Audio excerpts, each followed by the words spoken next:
네, 오늘은 청장년 연합 예배가 있는 날입니다. 그래서 강사를 소개를 해야 되는데요. 오늘 청장년 예배 강사는 제가 하게 되었습니다. 이전에 연결되었던 좋은 강사분이 계셨는데 갑작스러운 상황 때문에 이렇게 취소가 되고 제가 곰곰이 이렇게 생각을 해보다가 왜 담임 목사님께서 저를 여기 세우셨을까 이렇게 생각을 하다가 이렇게 기도하던 중에 하나님이 깨달음을 주셨어요. 그리고 제가 청년 목장을 담당하고 있고 그 다음에 작년 이목장을 담당하고 있으니까 청장년 예배를 이렇게 인도해도 되지 않을까 해서 이렇게 아주 마음을 가볍게 하고 올라왔습니다. 아마 이게 좋은 강사분이 오셔도 은혜를 많이 받으실 수 있겠지만 미천한 제가 이렇게 설교를 해도 더 크게 하면 또 다음에 기대를 안 하시니까 굉장히 큰 은혜를 받으실 줄 믿습니다. 감사합니다. 요즘에 그 청년들이 사부 예배 때마다 이 선교팀을 파송을 했거든요. 그래서 여름에 저희가 그 국내 선교 세 팀, 그래서 함양 봉전교회, 상내백교회, 남해 순복음교회 이렇게 갔었고요. 그다음에 해외에 일본, 인도네시아, 그리고 또 진중 세례식 군 선교까지 하니까 총 6팀을 저희가 파송을 했더라고요. 그래서 갈 때마다 주일날 예배 때 이렇게 같이 뜨겁게 기도해주고 파송하고 또 돌아오면 같이 이렇게 보고 영상을 보는 시간들이 있었습니다. 그래서 설교 전에 저희가 일본하고 인도네시아 갔던 선교 영상을 잠깐 준비한 것이 있는데 이것을 함께 보시고 그 다음에 말씀을 나누도록 하겠습니다.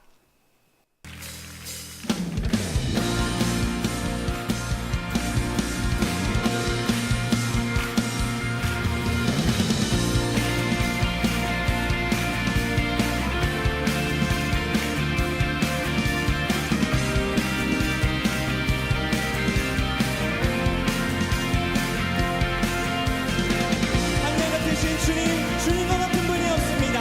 주님을 의지합니다.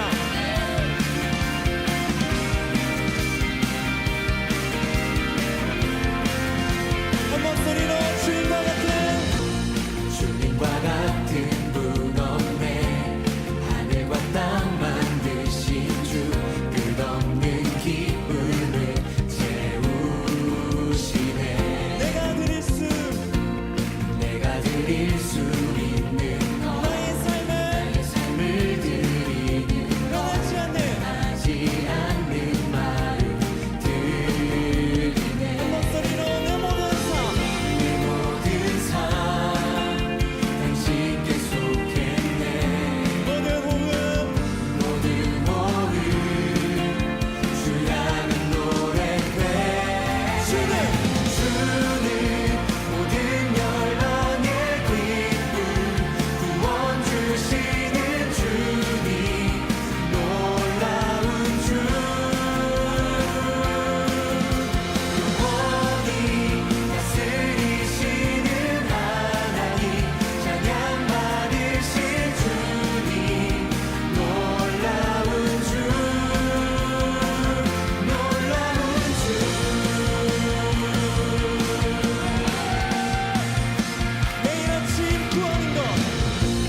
매일 아침 구하는 것 끝없는 주의 신실한 그 인재 보기를 다 바라네.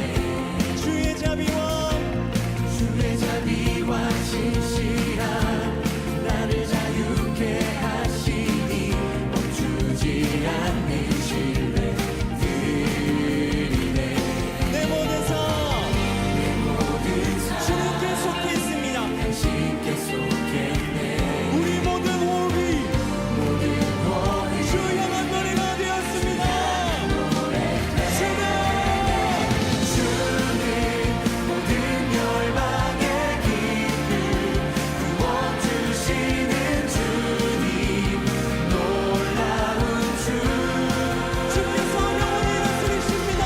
영원히 다스리시는 하나님, 찬양 받으신. 감사합니다. 우리 박수 한번 할까요? 네, 감사합니다. 우리 많은 성도님들께서 또 기도해 주시고 후원해 주셔서 또 우리 청년들이 또 우리 중고등부 학생들이 또 우리 선생님들이 단기 선교를 잘 다녀왔습니다. 거기 가서 참 많은 은혜들을 받았고요. 또 오늘 오전에도 저희가 말씀을 들었지만 이 전도하고 선교하는 것이 우리 인생에 얼마나 중요한 것인가라는 것을 또 이렇게 보고 온 시간이었습니다.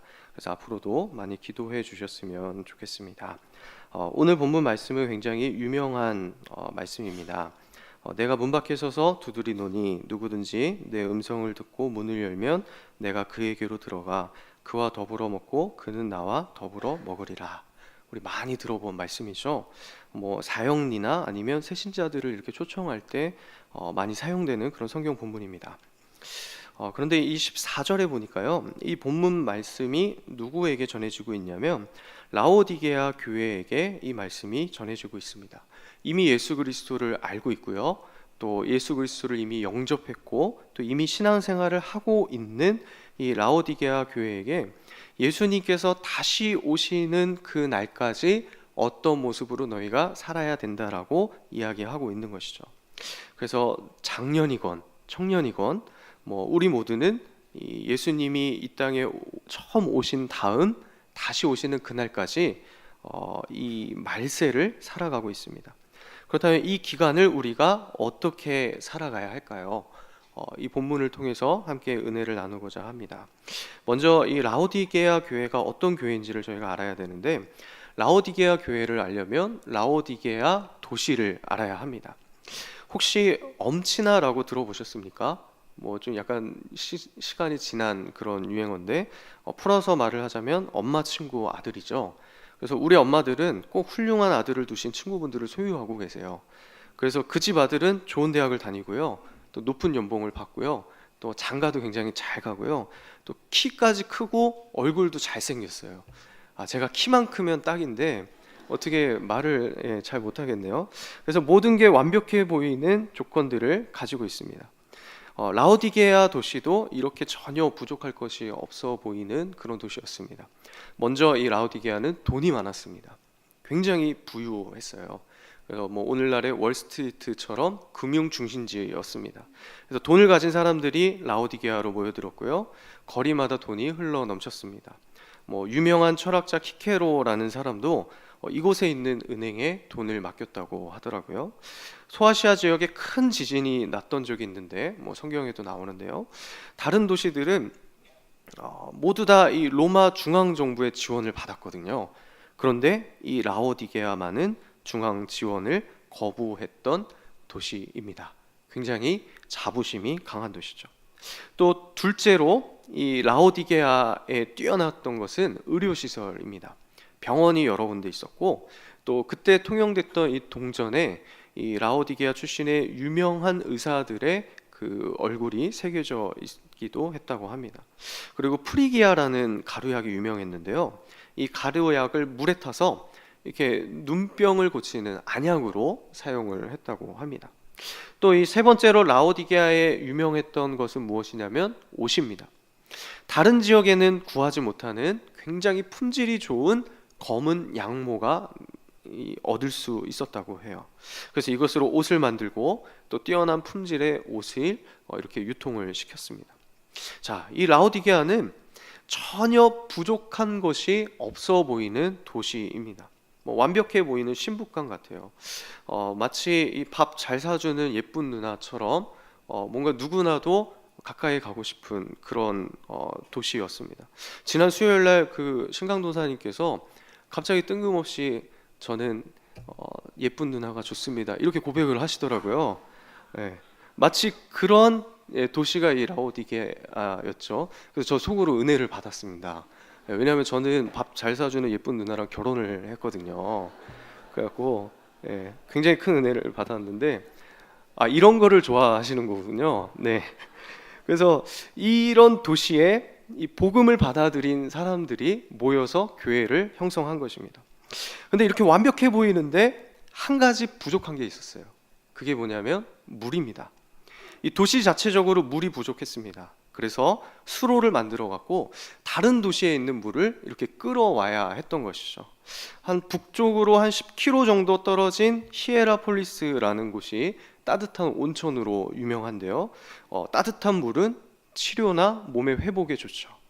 이것을 끌어다가 썼고요. 또 동쪽으로 한 16km쯤 떨어진 곳에는 이 골로새라는 곳이 있는데 여기는 차가운 물이 유명했습니다. 식수로 으뜸이었죠. 자, 그럼 한번 상상을 해볼까요? 돈이 많고요. 도시에 이제 능력도 많습니다. 근데 물이 부족해요. 그러면 다른 데서 그냥 수로를 만들어서 끌고 오면 되는 거잖아요.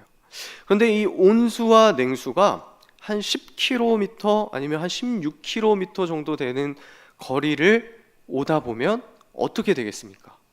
식어버리죠. 미지근해지는 거예요. 그런데 당시 그 물은 좀 석회질이 포함된 물이었거든요. 그러니까 미지근해지면 마실 수가 없는 거죠. 텁텁하고 비리게 되는 것입니다. 이 15절 16절에 이 주님께서 라오디게아 교회에 이렇게 말씀하십니다. 내가 내 행위를 아노니 내가 차지도 아니하고 뜨겁지도 아니하도다. 내가 차든지 뜨겁든지 하기를 원하노라. 자, 이 말씀을 라오디게아에 있던 수도를 빗대어서, 그러니까 그 물의 길을 빗대어서 말씀하신 것이죠. 주님께서는 내가 차든지 뜨겁든지 하기를 원하노라라고 말씀하십니다. 왜 그렇습니까? 16절에 보니까 이렇게 나옵니다.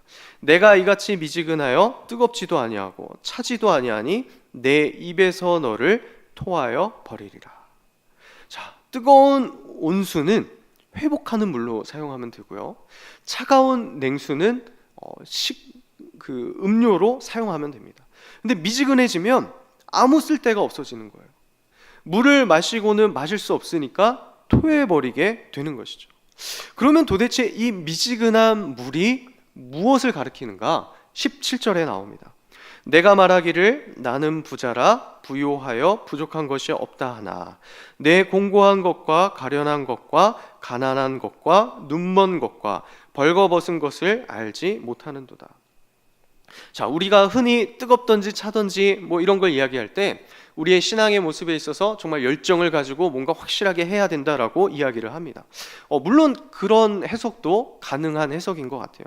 근데 오늘 이 본문의 이 당시의 문화에 비추어 봤을 때 미지근한 신앙이라는 것은 무엇이냐면 실상은 공고하고 가련하고 가난하고 눈멀고 벌거벗은 존재인데 그것이 나의 모습이 아니냐, 세상 속에서 나는 부자다라고 아주 자랑스럽게 자부심을 가지고 살아가는 자를 말하는 것입니다.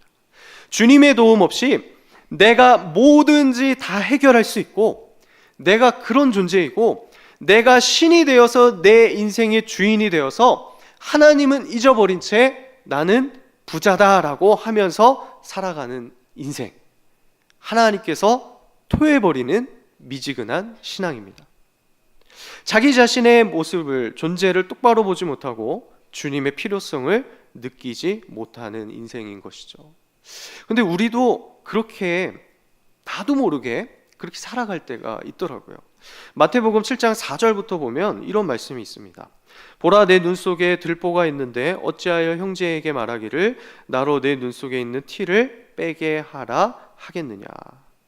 자, 들보라는 것은 무엇이냐면 나무집을 지을 때 이렇게 천장에 딱 그 기둥과 같이 중심을 잡는 버팀이 되는 아주 큰 나무 기둥입니다.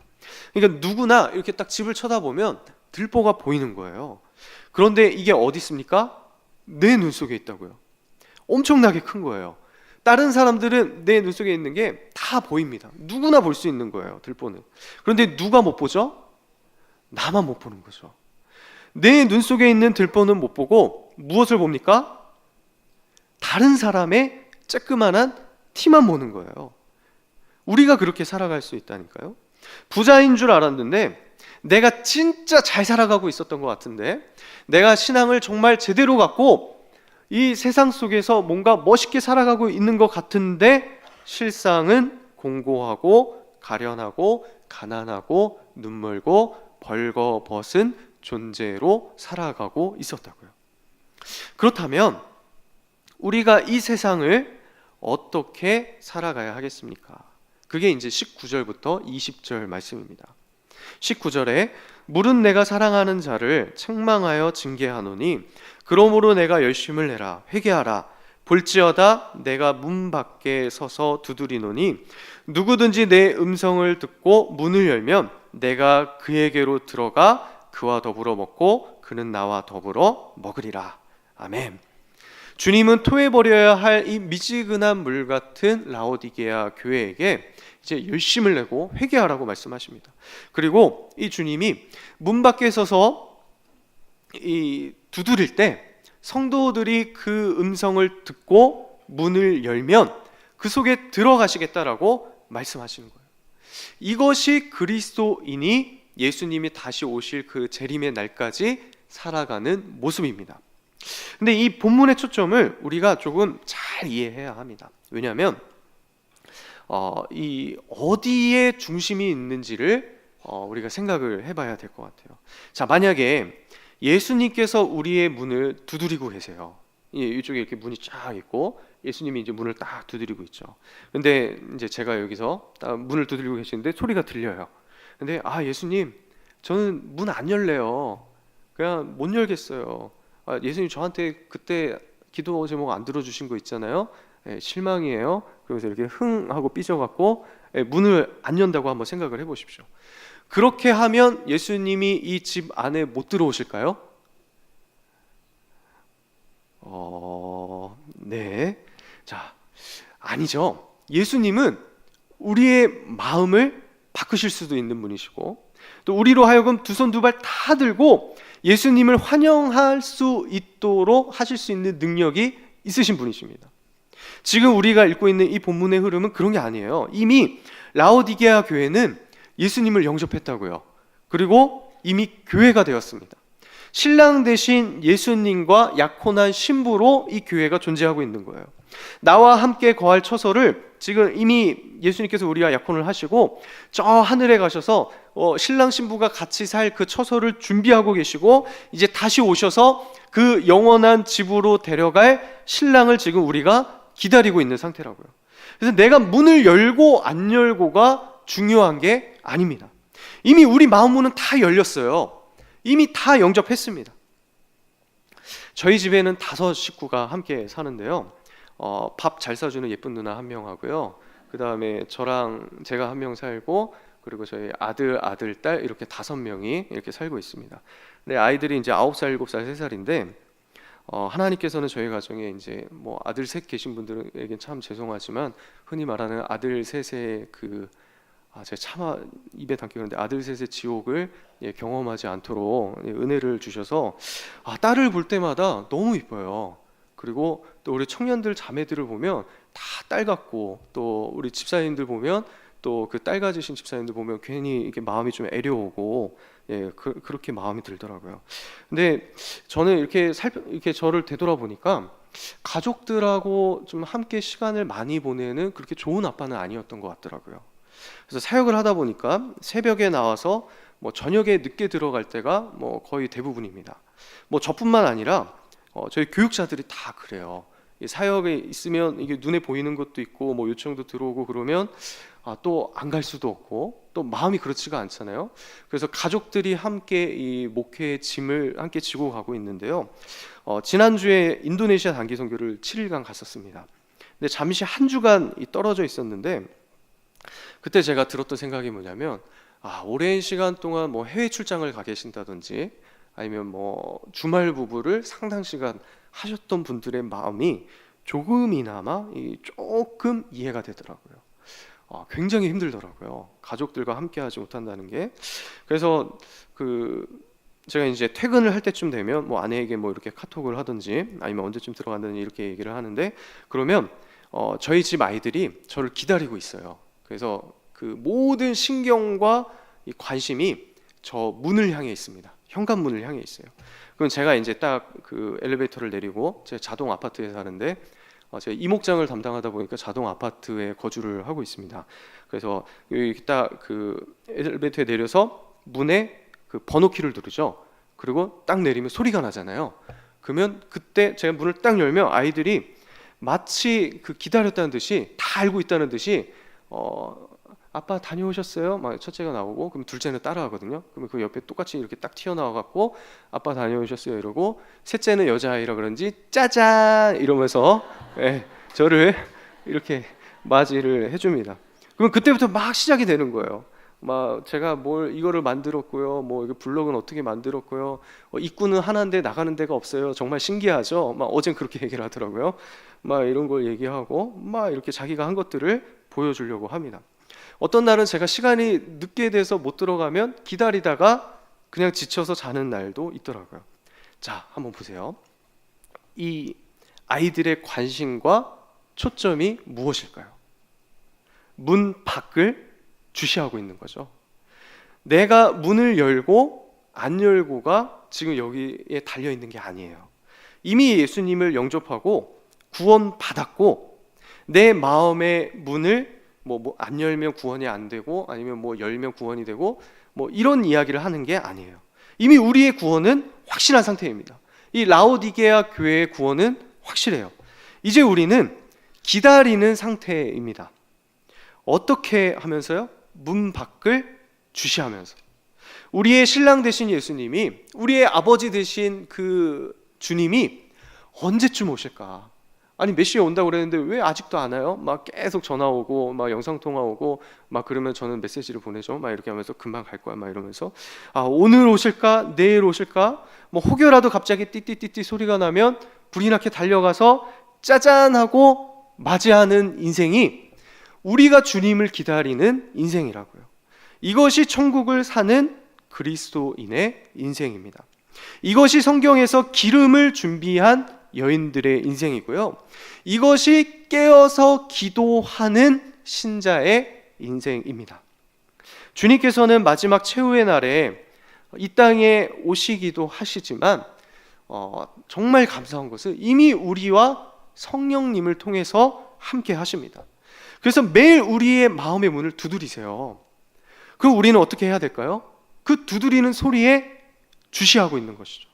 성령께서 내 마음의 문을 언제 두드리실까? 아니면 내 삶의 이 상황 속에서 하나님의 사인이 무엇일까? 기다리는 거예요. 설레는 거예요. 지금 내가 생각하고 추진하는 이 일들이 하나님의 관심이 맞는 것일까? 계속해서 묻고 주님께 집중하는 것입니다. 물론 때로는 유혹이 다가올 때도 있죠. 아니 이미 내 모습이 그 유혹에 넘어가서 행하고 있을 때도 있을 것입니다. 그때 정말 절묘한 그 타이밍에 주님은 우리의 마음을 두드리시죠. 똑똑똑 그게 아니야, 이렇게 해야지.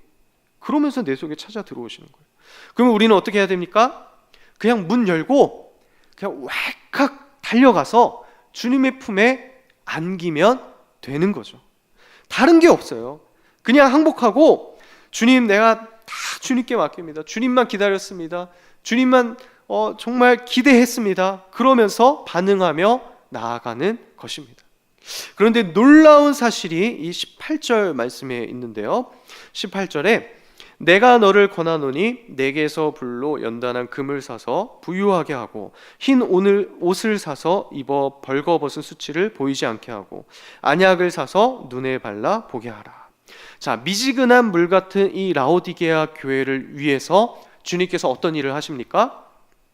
주님에게서 불로 연단한 금을 사라고 하시고 그래서 부유하게 되라고 하시고 흰 옷을 사서 벌거벗은 수치를 보이지 않게 하시고 안약을 사서 눈에 발라 보게 하라고 말씀하십니다. 진정한 부와 옷과 안약을 세상에서 찾지 말고 너희가 가진 것에서 찾지 말고 나에게서 사라라고 말씀하시는 거예요. 여기서 사다라는 단어는 값을 지불하다라는 단어인데 성경에서는 구속의 단어죠. 값을 치르다라는 단어입니다. 여기에 금, 흰옷, 안약, 이게 왜 나오는지는 저희가 이제 이해가 되시죠? 가장 유명했던 것들이잖아요. 라오디게아 도시에서 가장 자부심을 느꼈던 것들이잖아요. 그런데 이제는 그것에 의지하지 말고 다 나에게서 살아, 주님에게서 살아라고 말씀하시는 것입니다. 제가 질문 하나를 드리겠습니다. 자, 우리의 구원은 얼마짜리일까요? 내가 구원을 받았는데 내 구원은 얼마짜리일까요? 한번 속으로 이렇게 한번 대답을 해보시길 바랍니다. 아마 많은 분들이 이 은혜로 구원을 받았기 때문에, 또 우리의 구원은 선물로 받았기 때문에 우리가 아무것도 지불한 것 없이 하나님께 공짜로 구원받았다라고 말하기도 합니다. 뭐 그것도 맞습니다. 그런데 우리 입장에서는 공짜로 받았지만 하나님 입장에서 볼 때는 공짜로 주신 게 아니에요.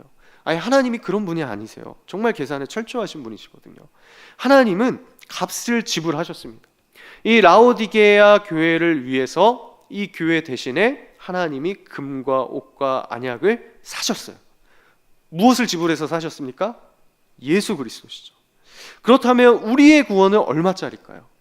하나님의 아들 예수 그리스도짜리 구원인 것이죠. 자, 그럼 한번 저희가 상상을 해볼까요? 하나님은 지혜로우시고 똑똑하시고 완벽하시고 뭐 틀린 것이 하나도 없으신 분이신데, 우리를 공짜로 사신 게 아니라 이 세상에 그 어떤 것도 헤아릴 수 없는 그런 값인 예수 그리스도로 나를 사셨다, 내가 그런 존재다라면 하나님이 우리를 어떻게 대하시겠습니까?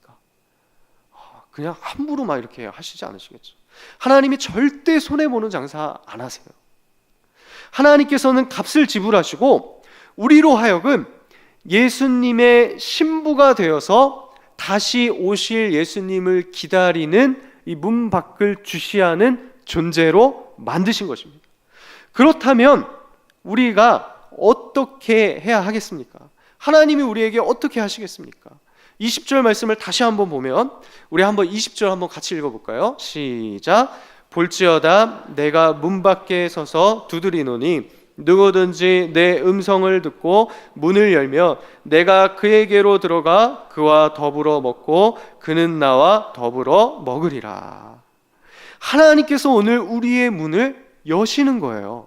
아니, 우리를 향하신 하나님의 놀라우신 그 구원의 역사, 은혜, 사랑을 경험했다면 문을 안 열 수가 없는 거예요. 뭐 여기 청년들도 있지만 뭐 우리 그 집사님, 권사님, 뭐 우리 장로님들 다 소실적에 진한 사랑 한 번씩 해보시지 않으셨습니까? 이 남자친구, 여자친구가 생기면 어떻습니까? 뭐든 다 해주고 싶잖아요. 뭐 예전에는 하늘의 별이라도 다 따다 줄게 막 이러면서, 그러면 어머머 그래요? 그럼 진짜 별 한번 따와 보실래? 막 이러면 막 이렇게 종이 접어서 이렇게 주면 막 그거에 감동해 갖고 그래요 우리 결혼해요 막 이렇게 했던 일들이 많잖아요. 네. 막 저 자매 표정이 막 조금이라도 이상하면 오늘 진짜 막 무슨 일이 있는 건 아닐까, 그냥 무표정 한번 했을 뿐인데, 네. 그래서 막 민감하게 이렇게 반응하잖아요. 그리고 그거 하나 때문에 하루 종일 기분이 왔다 갔다 하는 게 사랑하는 사람의 마음이죠. 근데 주님과 우리의 관계가 이렇다고요. 신랑과 신부입니다. 사실 신혼부부예요. 유대인의 관점에서 봤을 때 아직 우리는 약혼해놓고 결혼 확정 지어놓고 신랑 오시기만을 기다리고 있습니다. 아주 민감한 상태예요. 신랑이 오시기만 하면, 나의 주님이 나의 신랑이 오시기만 하면 그냥 이미 마음은 다 열려있고 가서 맞이하고 행복한 결혼 생활을 영원한 천국에서 하면 되는 것입니다.